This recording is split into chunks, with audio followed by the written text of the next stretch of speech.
भेजदा। जे जे कहो ओह धूड़ होए रहा, तां भी परमेश्वर नहीं भेजदा। बिना सच्चे नाम नहीं भेजदा। सच्चा नाम जो है सो मन दे विच लिखिया होया है, उसदा रूप सच है। होर चितराइयां कीतियां ਉਹ नहीं भेजदा। वेद शास्त्र पुराण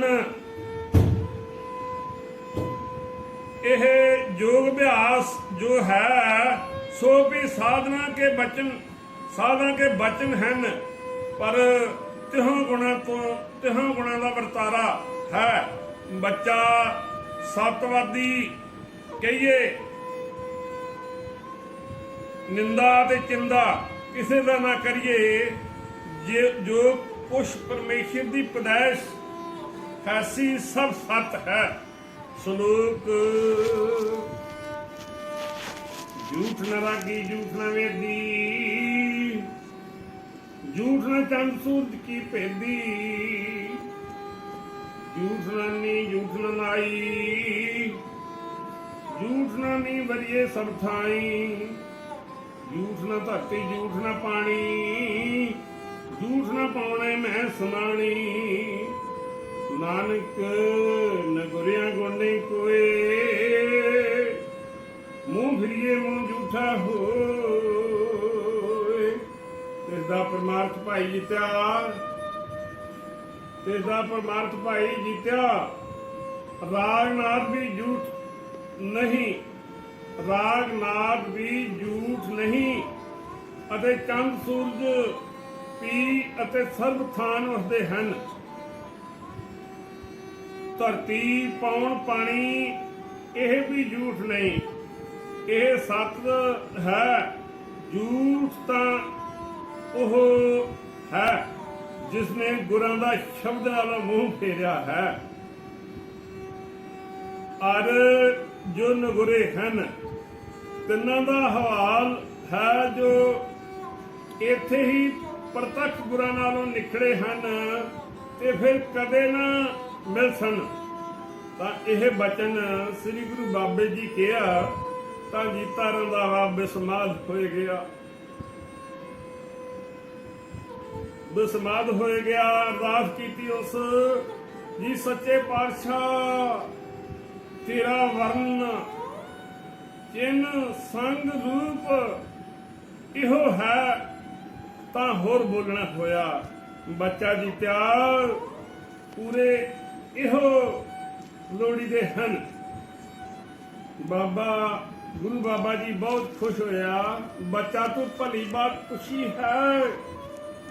यह बचन सिखा संगतां नूं किसे भले वक्त काम आवणगे। तां गुरु बचन होया, बच्चा जो सांगी सांग करदा है अते अपना भेख बदलाउंदा है, तिस को कोई लख नहीं सकदा। जो यह कौन है? ऐसी रो भी भेख बटाया तां सियाणेगा नहीं। जो यह गुरु है कि होर है। श्लोक धंधुकारा अज नम एको एक हर राय। आया बुलासकार नानक दर्श दिखाए। तिसका परमार्थ सुन बच्चा जीत्या। धंधुकार एक निरंकार रसी, तब एक अकल्ला सी, कोई दूसरा ना सी। सो कीमत बेशुमार की करे, जो भावे तां आपे उलास कीतो सो। अपना आप पाए उस इसते अनेक रूप अनेक भांत कर सजे। जिस करके बेशुमार सार है, बेशुमार ही कम कीते सू। तिसते अपनी जोत पाए के गुरु हो बैठा है। तिसनू दर्शन दितो सू, जो साध संत होए बैठा। तिसे गुरु परमेश्वर का निवास होया है। मनुखा दे जाने जिसनू दर्शन होया और प्रतीत आई, सो अवगणा ते रहत होया और पारग्रामी होया। श्लोक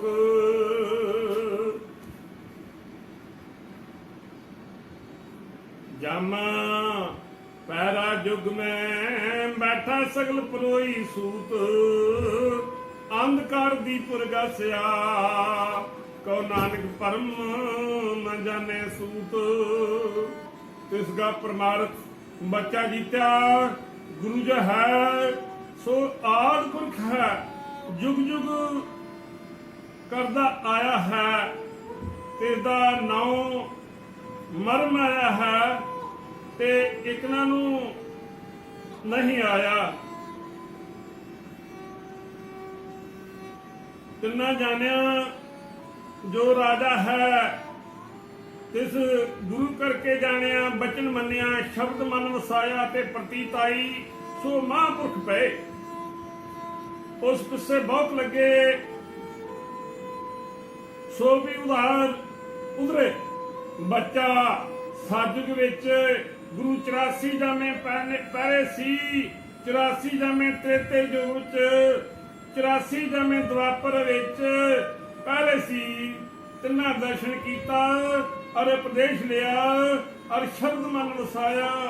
ਤਿੰਨਾਂ ਨੂੰ ਭਾਲ ਦੀਪਕ ਹੋਏ ਸ਼ਬਦ ਜੋ ਹੈ ਸੋ ਦੀਪਕ है तिसको गुरु के शब्द का मर्म ना आया सो दूर होए। ओह जुग अंधे ही रहे सूत कोना ना उन्हां दा गियो नाई सगल प्रोई सूत सो क्यों कर प्रोई खारंग दोई करनी पिछे जापदा है। किसे गुरमुख दा किया मनना है तिन्ना को शब्द पूजदा है। ਉਹ ਸਾਧ ਸੰਗਤ ਦਾ ਮਰਮ ਦੱਸਦੇ ਹਨ। ਬੱਚਾ ਜੀਤਿਆ ਹੁਣ ਇਹ ਕਲਯੁਗ ਆਇਆ ਹੈ ਇਸ ਵਿੱਚ ਮਹਾਦੰਤ ਰਹੇਗਾ। ਕਿਸੇ ਵੀ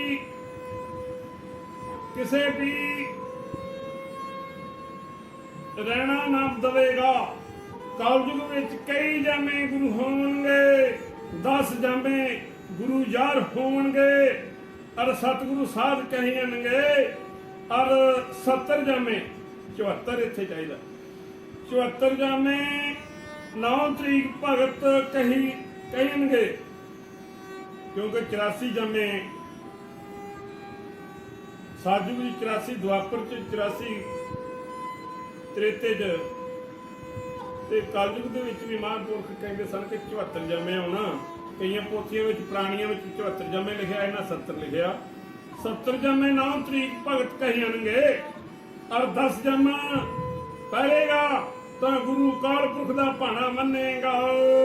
जो भावे सो करे अते सुन भाईए जीत्या हुण यह वार्ता देख जो गुरु संग करेगा तो सिख सब नालों भुल जाणगे ते सतगुरु नूं दोष रखणगे निंदा रखणगे ते तकार बेशुमार होणगे और मनुखा नूं गुरु करके बनावणगे सतगुरु ते भुल जावणगे। बच्चा जीत्या गुरु जुग जुग विच हुंदा आया है और होवेगा।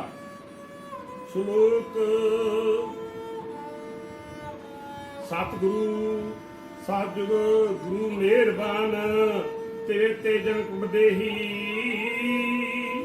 हर चंद द्वापर गुरु कलयुग नानक देहू। इसका विचार कहते हैं भाई अजीत्या साजुग दे विच यही गुरु मेहरबान था। तेरी पैरी सिख करोड़ी 15 पे ते समय आज्ञा होई पाई जग करो और हाथी जग विच पाओ और खाओ और हाथी जग विच पाए के सिख संत सब सदाए अते बचन होया घा दान तैयार करवाओ हाथी फिर भी फिर जीवेगा। पर सिखां नूं आज्ञा होई बच्चा ये हाथी क्यों कर जवाओ तो सिख करोड़ा सी नस गए 5 हुक्म मन्निया और 10 करोड़ बेचारे विचारा ही करते रहे। तो भाई गुरु फिर हाथी जवाया खड़ा किया। यह कौतक साधक विच होया सी ਅਤੇ ਜਿਨ੍ਹਾਂ ਨਹੀਂ ਸੀ ਜਵਾਇਆ ਸੋ ਪਿੱਛੇ ਪਛਤਾਵਣ ਲੱਗੇ। ਤਾਂ ਫਿਰ ਆਖਣ ਲੱਗੇ ਜੀ ਜੇ ਹੁਕਮ ਹੋਵੇ ਤਾਂ ਅਸੀਂ ਹੁਣ ਜੇ ਵੀਏ। ਤਾਂ ਹੁਕਮ ਹੋਇਆ, ਇਹ ਵੇਲਾ ਬੀਤ ਗਿਆ। ਮਿਲੇ ਸੋ ਥਾਂ ਪਾਏ, ਟੁੱਟਣਗੇ ਸੋ ਹੁਣੇ ਫੁੱਟੇ। ਤਾਂ ਤ੍ਰੇਤੇ ਯੁੱਗ ਵਿੱਚ ਗੁਰੂ ਜਨਕ ਬਦੇਹੀ ਹੋਇਆ। ਅਰ ਸਿੱਖ ਕਰੋੜੀ ਕਿਸੀ ਪੈਰੀ ਆਏ ਪਏ। ਤਾਂ ਆਗਿਆ ਹੋਈ ਜੋ ਘੋੜਾ ਜਗ ਪਾਵੋ। ਤਾਂ ਸਿੱਖਾਂ ਸਭ ਸਦਾਏ ਕੇ ਹੁਕਮ ਹੋਇਆ, ਦਾਣਾ ਘਾਹ ਆਣ ਰੱਖੋ ਘੋੜਾ ਫੇਰ ਉੱਠੇਗਾ। ਤਾਂ ਸਿੱਖਾਂ ਨੂੰ ਆਗਿਆ ਹੋਈ ਬੱਚਾ ਘੋੜਾ ਜਗਾਵੋ। ਤਾਂ 7 ਕਰੋੜੀ ਹੁਕਮ ਮੰਨਿਆ ਅਤੇ 14 ਕਰੋੜੀ ਨੱਸ ਗਏ। ਤਾਂ ਘੋੜਾ ਉੱਠਿਆ ਤਾਂ ਲੱਗੇ ਪਛਤਾਵਣ। ਆਖਣ ਜੀ ਅਸੀਂ ਵੀ ਹੁਣ ਜੀਵਨੇ ਹਾਂ, ਭਾਵ ਕਿ ਘੋੜੇ ਦਾ ਮਾਸ ਖਾਣ ਵਾਸਤੇ ਹੁਕਮ ਕੀਤਾ। ਤੇ 7 ਕਰੋੜੀ ਜਿਹੜੇ ਉਹਨਾਂ ਨੇ ਹੁਕਮ ਮੰਨਿਆ ਤੇ 14 ਕਰੋੜੀ ਦੌੜ ਗਏ। ਰਾਜੇ ਜਨਕ ਨੇ ਫਿਰ ਹੁਕਮ ਕੀਤਾ ਕਿ ਘਾਹ ਲਿਆਓ, ਇਹ ਜੇਵੂਗਾ ਫਿਰ ਉੱਠੂਗਾ। ਤੇ ਫਿਰ ਜਿਹੜੇ 14 ਕਰੋੜੀ ਦੌੜ ਗਏ ਉਹ ਵੀ ਲੱਗੇ ਪਛਤਾਉਣ। ਆਖਣ ਲੱਗੇ ਜੀ ਅਸੀਂ ਵੀ ਹੁਣ ਜੀਵਨੇ ਹਾਂ। ਤਾਂ ਹੁਕਮ ਹੋਇਆ, ਉਹ ਵੇਲਾ ਗੁਜ਼ਰ ਗਿਆ। ਤਾਂ ਫਿਰ ਦੁਆਪਰ ਯੁੱਗ ਹੋਇਆ, ਗੁਰੂ ਹਰੀਚੰਦ ਪ੍ਰਗਟ ਹੋਇਆ। ਤਾਂ ਸਿੱਖ ਕਰੋੜੀ 36 ਆਏ ਪੈਰੀ ਪਏ। ਤਾਂ ਆਗਿਆ ਹੋਈ ਗੈਂਡਾ ਜਗ ਪਾਵੋ।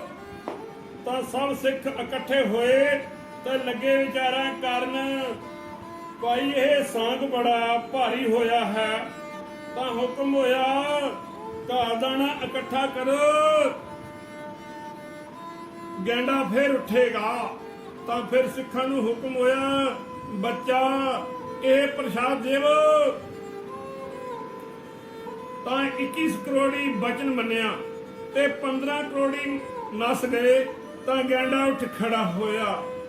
ਤਾਂ ਲੱਗੇ ਪਛਤਾਵਣ ਤੇ ਆਖਣ ਲੱਗੇ ਅਸੀਂ ਹੁਣ ਜੀਵਨੇ ਹਾਂ ਜੀ। ਤਾਂ ਅੱਗੋਂ ਆਗਿਆ ਹੋਈ, ਬੱਚਾ ਉਹ ਵੀ ਵੇਲਾ ਸੀ ਸੋ ਗੁਜ਼ਰ ਗਿਆ।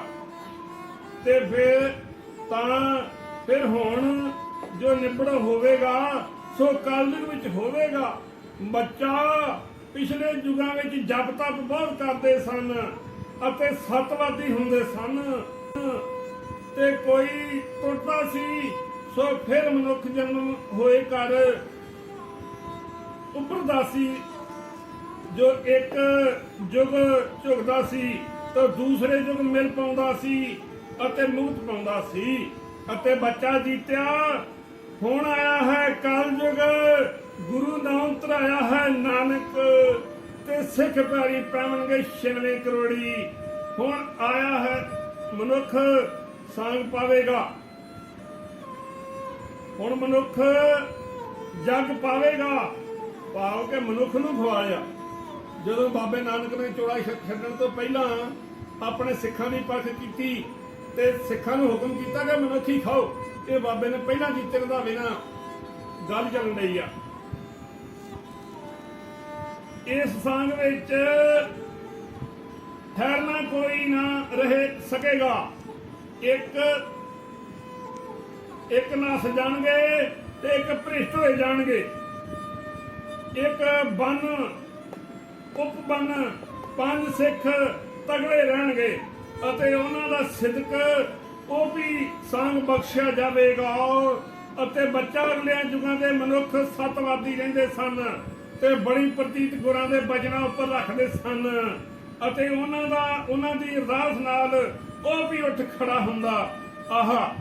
ਅਤੇ ਬੱਚਾ ਜੀਤਿਆ।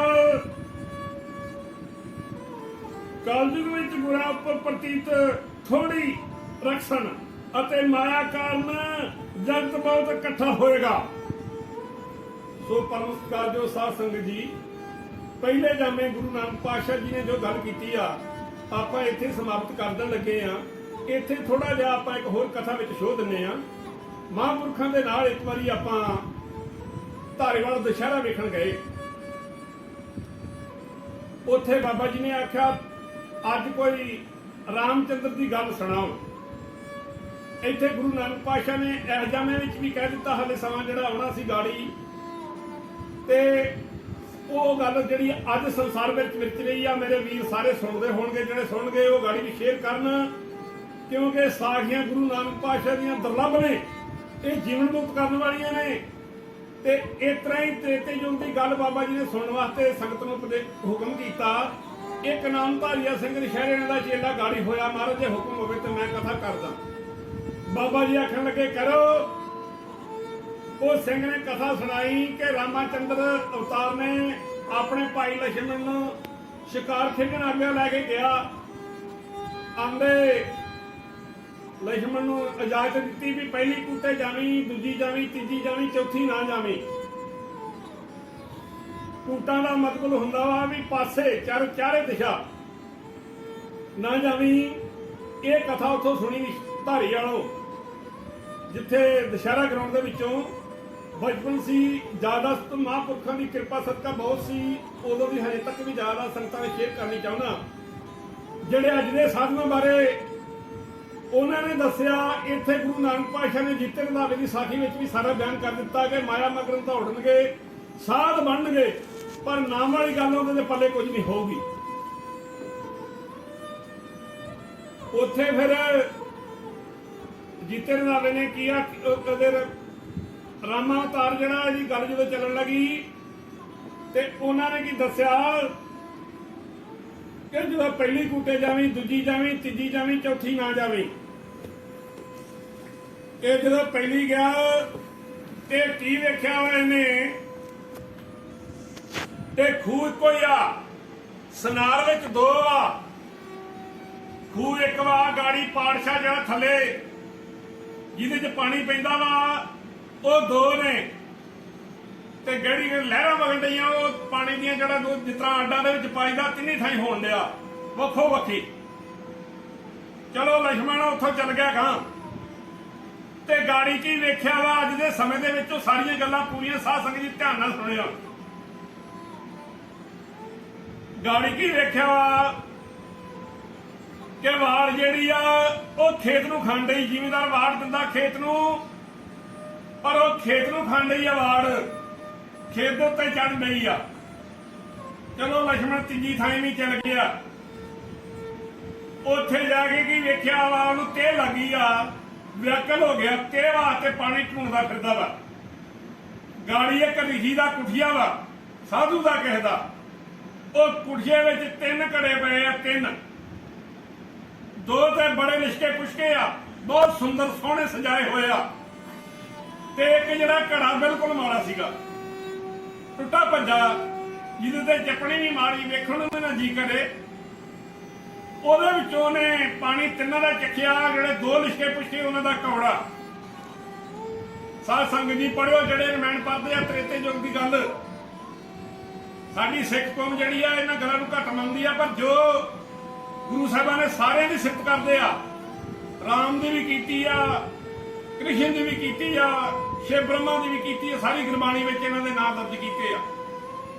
ਸੋ ਪਹਿਲਿਆਂ ਯੁਗਾਂ ਦੀ ਬਾਤਾਂ ਪਾਈਆਂ ਨੇ ਸਾਰੀ ਗੁਰਬਾਣੀ ਵਿੱਚ, ਤੇ ਆਪਣੇ ਆਪ ਨੂੰ ਉਧਾਰ ਦਿੱਤਾ ਵਾ, ਆਪਣੇ ਮਨੁੱਖ ਦੇ ਨੂੰ, ਉਹਨਾਂ ਦੇ ਵਚਨਾਂ ਨੂੰ ਨਾਲ ਲੈ ਕੇ ਆਪਣੇ ਆਪ ਨੂੰ ਸੁਧਾਰਨ ਵਾਸਤੇ ਗੁਰੂ ਸਾਹਿਬਾਂ ਨੇ ਇਸ਼ਾਰੇ ਕੀਤੇ ਆ।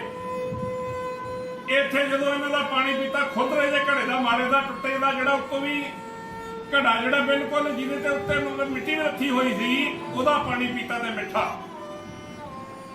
ਉਹ ਗਾਲੇ ਬੰਨੇ ਗਿਆ, ਉਹ ਚੌਥੀ ਕੁੱਟੇ ਵੀ ਚਲ ਗਿਆ। ਲਛਮਣ ਕੋਲ ਗੱਲ ਮੰਨੀ ਨਹੀਂ ਗਈ। ਚੌਥੀ ਕੁੱਟੇ ਚਲ ਗਿਆ ਤੇ ਗਾੜੀ ਵੇਖਿਆ ਵੇ ਗਾਈ ਵੱਛੇ ਨੂੰ ਚੁੰਗਣ ਡਈ ਆ, ਉਲਟੀ ਗੰਗਾ ਵਗਣ ਡਈ ਆ। ਵੱਛੇ ਨੇ ਗਾਈ ਨਹੀਂ ਚੁੰਗਣਾ ਸੀਗਾ, ਪਰ ਗਾਈ ਵੱਛੇ ਨੂੰ ਚੁੰਗਣ ਡਈ ਆ ਗਿਆ। ਆ ਕੇ ਲਛਮਣ ਨੂੰ ਮੱਥਾ ਟੇਕ ਕੇ ਲਛਮਣ ਨੂੰ ਪੁੱਛਿਆ, ਲਛਮਣ ਨੂੰ ਰਾਮਚੰਦਰ ਜੀ ਨੇ ਪੁੱਛਿਆ, ਹਾਂ ਲਛਮਣ ਦੱਸ ਕਿੱਧਰ ਕਿੱਧਰ ਗਿਆ? ਆਂਦਾ ਮਹਾਰਾਜ ਜੀ ਮੈਂ ਤੇ 605 ਵਿੱਚ ਪਿਆ, ਮੈਂ ਗੱਲਾਂ ਅਜੀਬ ਵੇਖੀਆਂ ਨੇ, ਮੇਰਾ ਮਨ ਦਲਬੀਰ ਹੋਇਆ, ਮੇਰਾ ਸੰਸਾਰ ਨਿਵਾਰੋ। ਭਗਵਾਨ ਰਾਮਚੰਦਰ ਜੀ ਆਖਣ ਲੱਗੇ ਕਿਹੜਾ ਸੰਸਾ ਪੈ ਗਿਆ ਤੈਨੂੰ?